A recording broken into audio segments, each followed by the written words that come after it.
작성하시면 대략적으로 이 기획이 잘 표현돼 있어서 이거를 그대로 어떤 순서로 배치를 하면 좋을지만 고민하면 되는 거죠. 이 이야기를 구성한 표에다가 에필로그, 시작 지점은 어떻게, 전개는 어떻게 시키고 중심 이야기는 어떻게 되고 엔딩은 이 이야기 속에서 어떻게 구분하면 좋겠다 정도를 구성안으로 펼쳐놓는 거예요.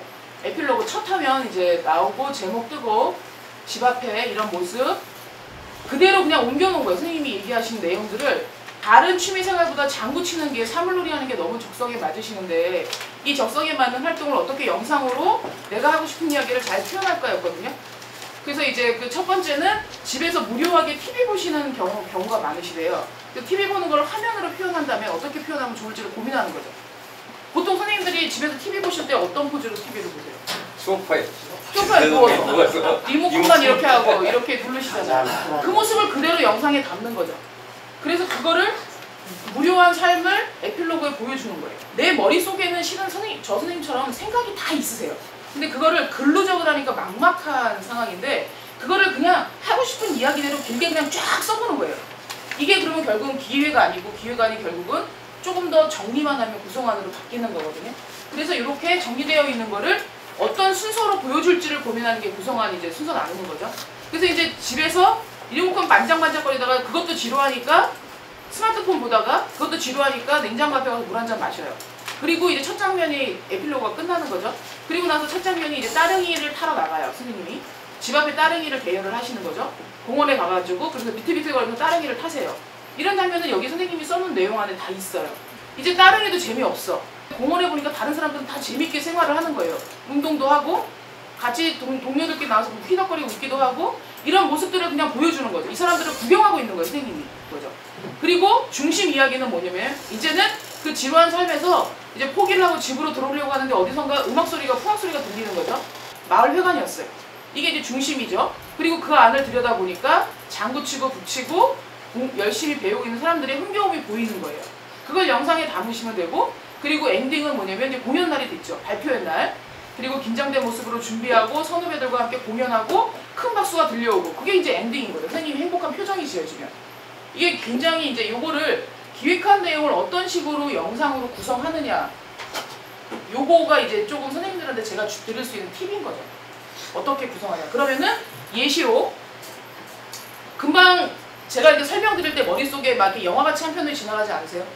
그 영화의 장면을 그대로 스토리보드에 옮기시면 돼요. 자, 첫 번째 씬 1 거실이에요. 씬이라고 하는 건 한 장소에 같은 시간대에 일어나는 것을 씬으로 묶는 거예요. 한 씬. 그러면 집안에도 보면은 공간이 여러 가지가 있어요. 거실도 있고 방도 있고 주방도 있고 여러 가지가 있죠. 그래서 거실과 주방이 분리된 상태에서 촬영이 될 때는 씬을 나누는 게 좋아요. 그래서 씬 1은 거실이죠. 리모컨을 든 손이 있어요. 채널을 돌리고 있어요. 눌러서. 뭘로 보여주냐면 클로즈업으로 보여줘요. 풀샷으로 넓게 잡을 수도 있지만 조금 더 화면을 재미있게 구성하는 거죠. 그죠? 리얼하게. 그래서 클로즈업으로 하는 거죠. 오디오는 뭐가 들려요? TV에서 소리가 나오겠죠. 이 소리를 그대로 담는 거예요.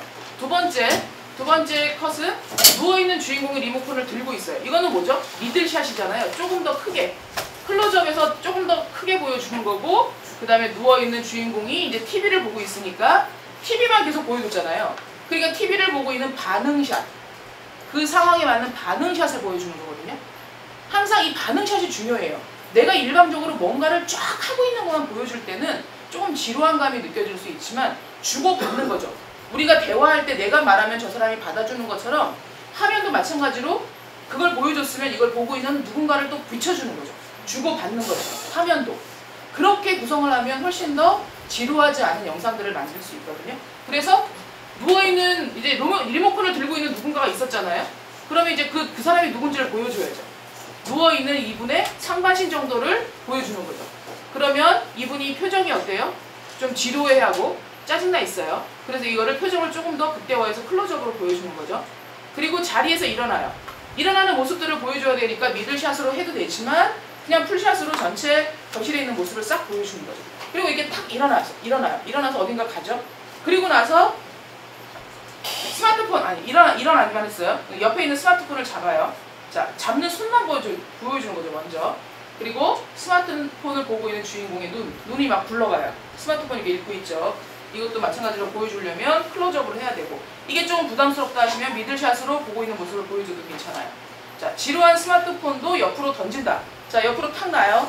풀샷으로. 그리고 미들샷으로 일어나는 선생님의 뭐 이렇게 중간 모습, 딱 일어나는 중간 모습, 허리 정도의 위치를 딱 잡아서 비춰주는 거죠. 그러면 일어나가지고 어딘가 가겠구나라고 하는 이제 뉘앙스를 보여주는 거죠. 예시를 하는 거죠. 그리고 이제 신이 주방으로 바뀌었어요. 냉장고 문이 열려요. 냉장고 문을 여는 손, 클로즈업. 그리고 주인공이 물병을 꺼내요. 자, 측면에서 냉장고와 물병과 주인공의 손도 보여줘야 되니까 한 미들샷 정도로 3개를 한꺼번에 보여주는 거죠. 그리고 컵에 물이 따라져요. 쩔쩔쩔쩔 클로즈업으로 컵만 잡고 보여주죠. 그리고 컵에 들어있는 물을 이제 주인공이 마셔요. 그럼 상반신 정도에서 물을 마시는 모습을 보여주고, 그리고 물을 다 마시고 컵이 식탁에 딱 내려놓는 거죠. 그리고 잠시 그대로 서 있어요. 주인공이. 왜 잠시 서 있을까요?